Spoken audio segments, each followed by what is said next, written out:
To Hyderabad high speed rail bullet train ప్రాజెక్టులో పాత alignment ప్రకారం ప్రతిపాదించిన జహీరాబాద్ హైస్పీడ్ రైల్ స్టేషన్ కొనసాగించాలని కోరుతూ సంగారెడ్డి ఎమ్మెల్యే చింతా ప్రభాకర్ ప్రధానమంత్రి కార్యాలయానికి national high speed rail corporation limited ఎండీకి అధికారికంగా వినతిపత్రం పంపారు.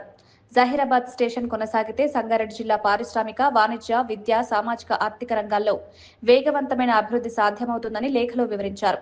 జాతీయ పెట్టుబడి తయారీ మండలి, పరిశ్రమలు, ఉపాధి అవకాశాలు, రవాణా అనుసంధానం మరింత బలోపేతమవుతాయని తెలిపారు. అందరికీ నమస్తే.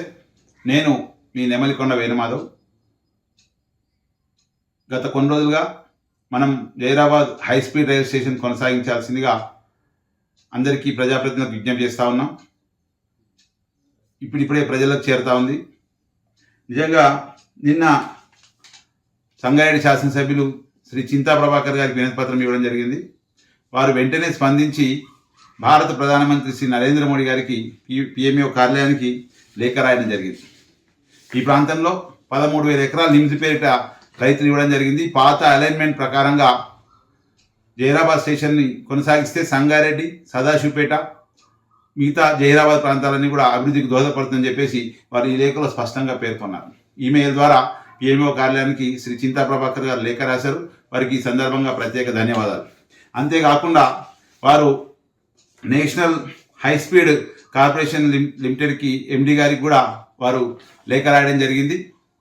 దాంట్లో కూడా చాలా స్పష్టంగా ఈ ప్రాంత అభివృద్ధికి సమగ్ర అభివృద్ధికి దోహదపడుతుందని చెప్పేసి వారు వివరించడం జరిగింది. ఈ సందర్భంగా హైస్పీడ్ రైల్ స్టేషన్ కోసం కృషి చేస్తున్నటువంటి శ్రీ చింతా ప్రభాకర్ గారికి ప్రత్యేక ధన్యవాదాలు. వీరి మాదిరిగానే మిగతా ప్రజాప్రతినిధులు అందరూ కూడా ఈ యొక్క సంగారెడ్డి జిల్లా ప్రజల కోరికను ఉన్నతాధికారుల దృష్టికి తీసుకెళ్లాలని చెప్పేసి విజ్ఞప్తి చేస్తూ ఉన్నాం. నిజంగా నిన్న జహీరాబాద్లో చాలామంది కూడా స్థానిక ఎంపీ గారికి కోరడం జరిగింది. ఈ యొక్క అంశాన్ని పెద్ద ఎత్తున అధికారులు ప్రభుత్వం వైపు, కేంద్ర ప్రభుత్వం మీద మన యొక్క ప్రజల కోరికను తెలియజేస్తే పాత అలైన్మెంట్ కొనసాగే అవకాశం ఉంటుంది. దాన్ని అందరం కూడా దృష్టిలో పెట్టుకొని ప్రతి ఒక్కరు కూడా మరి ఒక్కసారి విజ్ఞప్తి చేస్తూ ఉన్నా, పాత్రికేయులు, మేధావులు, ప్రజా సంఘాలు, యువకులు అందరూ కూడా జహీరాబాద్ ప్రాంతం హైస్పీడ్ రైలు స్టేషన్ కొనసాగితే మన ప్రాంతం బంగారు భవిష్యత్తు అయితే భావితరాల కోసం మనం చేపడుతున్నటువంటి ఒక సామాజిక ఉద్యమం. దయచేసి అందరూ కూడా మద్దతు పలకాల. ప్రత్యేకించి ఈ సందర్భంగా సంగారెడ్డి శాసనసభ్యులు శ్రీ చింతా ప్రభాకర్ గారికి ధన్యవాదాలు తెలియజేస్తా ఉన్నా. భారత్ మాతాకి జై.